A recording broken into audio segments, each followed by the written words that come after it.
Hi guys, welcome back to a Very Mary Sue review for March. We're on chapter 27 now. So after this chapter, we will only have two more very short chapters left to go with the book. So we're almost at the end. The end is definitely in sight. Be excited. If you happen to miss chapter 26 or any of the other chapters, there's a link to the last one below. But there's also a page on our off of our homepage with all of the Very Mary Sue reviews listed on there and linked to, so you can get it that way. Hi, Nigel.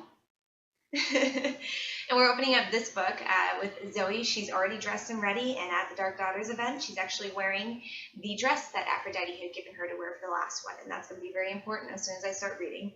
So, here we go. Nice dress, Zoe. It looks just like mine. Oh, wait, it used to be mine. Aphrodite laughed at Throaty. I'm so grown up, and you're just a kid laugh. I really wonder how anyone would go about laughing like that. That'd be very difficult to do. I can't imagine getting this direction as an actor and having to do it. It's just like,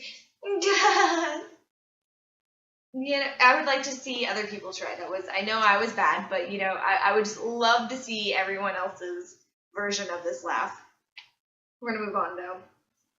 I really hate it when girls do that. I mean, yes, she's older, but I have boobs too. Okay, there are a lot of things wrong with this, Zoe. Your science isn't sound, first of all. I really don't know what to say. Well, there are many things I could say, but I will just leave it at boobs do not make you an adult, and that is a very good thing. Yeah. Yep. Wow. Okay, so Zoe kind of snipes back or snips back or sasses back at Aphrodite. And she's just like, you know, I was just reading my Soch 415 book, which she does say Soch. It does. It's great. About how the Dark Daughter leader is supposed to be super welcoming to all the other members of the coven. And you're doing such a great job at being so welcoming, Aphrodite. You should be so proud. And she says it loud enough for everybody to hear. Of course, everybody knows that Aphrodite is definitely not doing a good job at that. And then she leans in close so only Aphrodite can hear this part. And she's like, oh, you know, you're looking a lot better than the last time I saw you. Referring to Aphrodite's vision in Nephrod's office when Aphrodite started screaming. So Aphrodite does not react well to that. She grows pale and she actually has fear flickering behind her eyes. And in this remarkable show of progress, Zoe feels bad, and then she apologizes, which is insanely huge. I'm so happy for Zoe, and I'm so happy for us.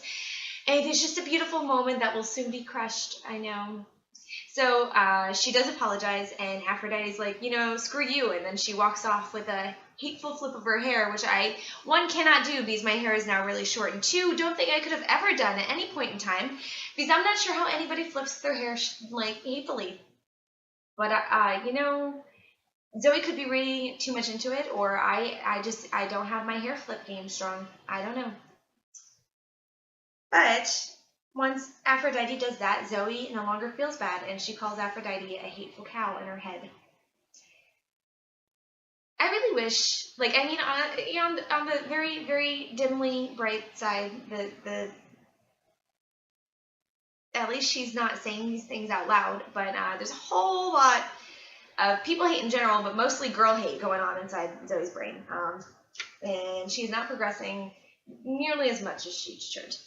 But now we're going to get to the real juicy stuff, the stuff we all been waiting for, what Aphrodite's wearing. Tonight she had on an antique-looking red silk dress that fit her as if it had been painted on. I'd like to know just exactly where she got her clothes. Goth Ho store? Okay, again, many things wrong here. And we're going to go with one. What another woman wears, or any other person wears, Zoe, has literally no effect on you. It has no bearing on you, and it's none of your business. 2, can we stop with the slut-shaming, please? And 3, you are literally wearing one of Aphrodite's dresses right now. Literally. Zoe, come on. we're moving on. Aphrodite calls the meeting to order. She starts talking about the 2 fledglings who died, one of whom Zoe had just seen in the hallway as a ghost, vampire, zombie thing. And so Zoe is definitely still freaking out about that. But Aphrodite's like, you know what? We all knew them.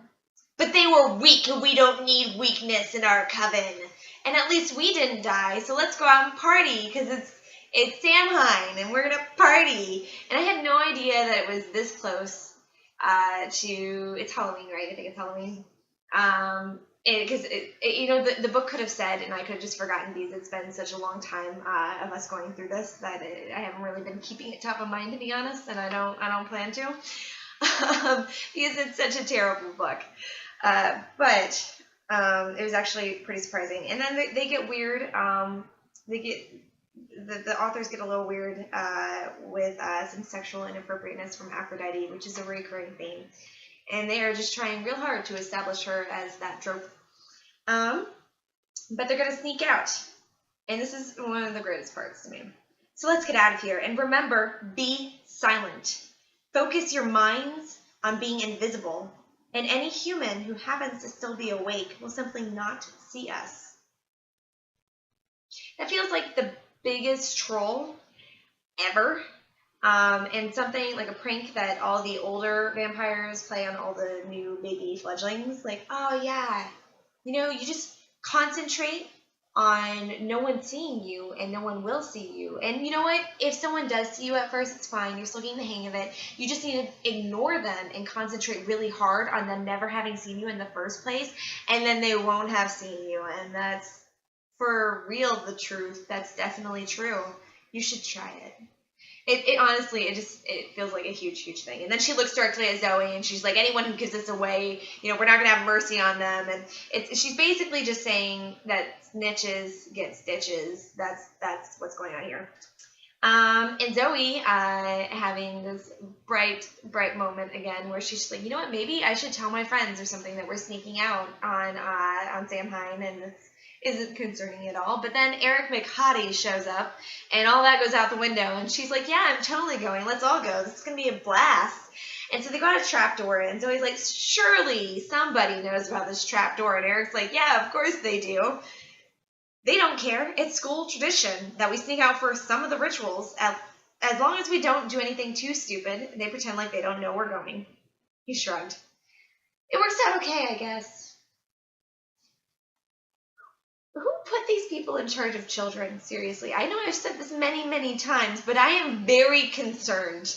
These people are not responsible enough to be in charge of children, and it's just a terrible idea. And everything's gone so wrong so far, and everything will continue to go so wrong. And it's honestly a miracle that these students are only dropping off at the rate they are, because there's no supervision.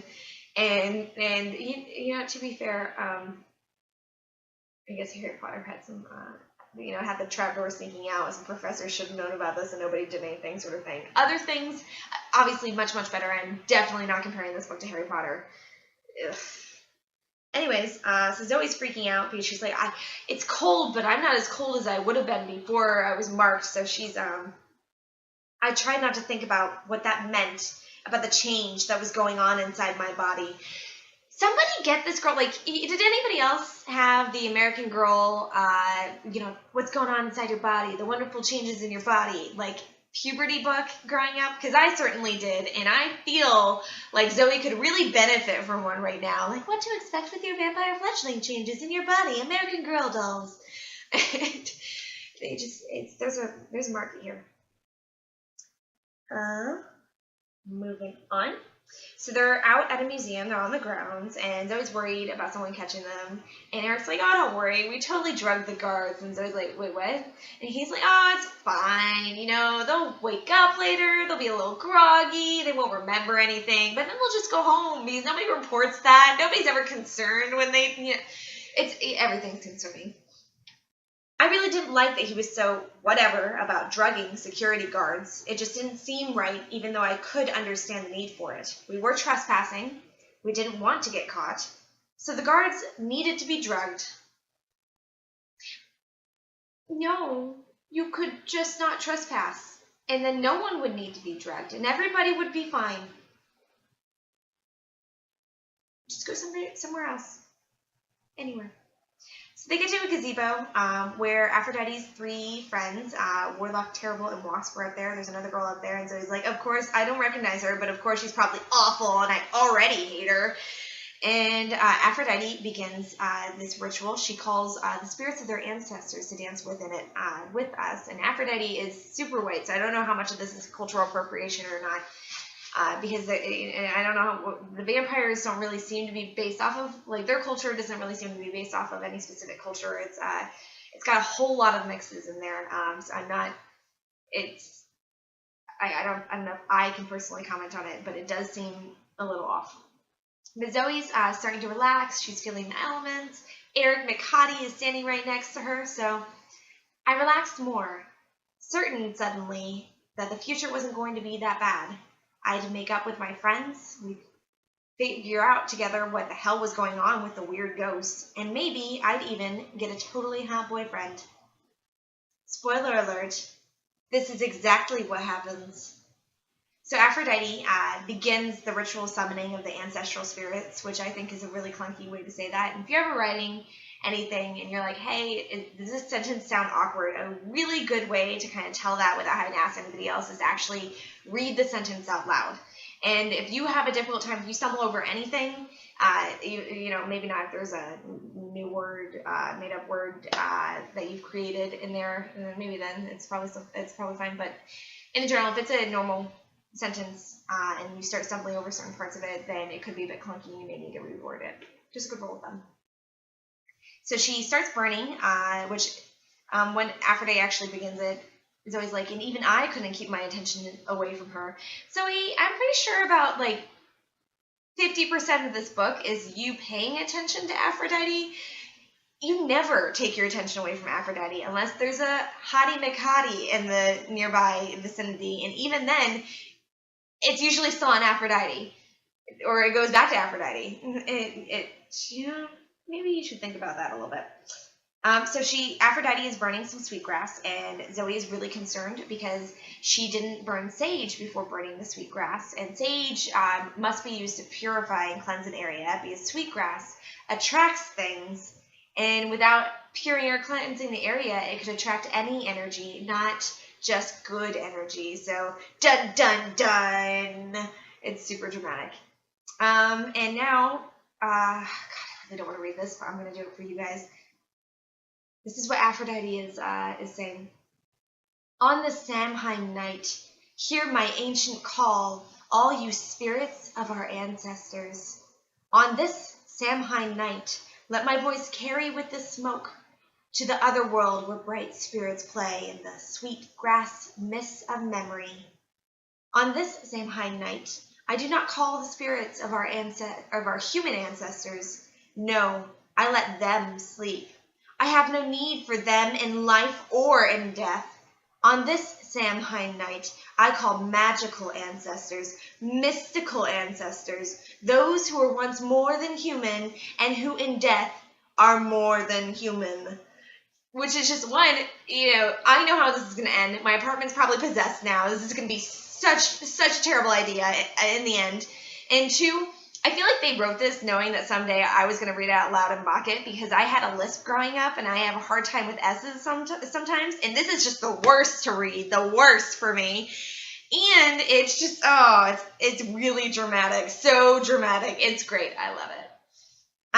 So these outlines of people begin forming in the smoke, and as Aphrodite continues, they become more substantial until they've got deep cavernous eyes and mouths, and it's creepy, and everything is going to go wrong. Everything I have read in my entire life and every horror movie I have ever seen tells me that this will end so very poorly. But, it's none of my business. And then to continue how poorly it's going to end, I greet you, ancestral spirits, and ask that you accept our offering of wine and blood, so that you may remember what it is to taste life. That's totally a good idea. Nothing could possibly go wrong here. She lifted the goblet, and the smoky shapes churned and roiled with obvious excitement. Again, Anybody want to say anything? Anybody concerned? Has anybody ever watched any horror movies here? But don't worry, because Heath interrupts the ritual. Heath being Zoe's human boyfriend, who is imprinted on her and is now obsessed with her. And he's just like, Zoe, I knew I'd find you if I just looked hard enough. So he probably saved their lives. They're welcome. But he's also in really big trouble, I'm sure. But this is the end of the chapter, so until next time, guys.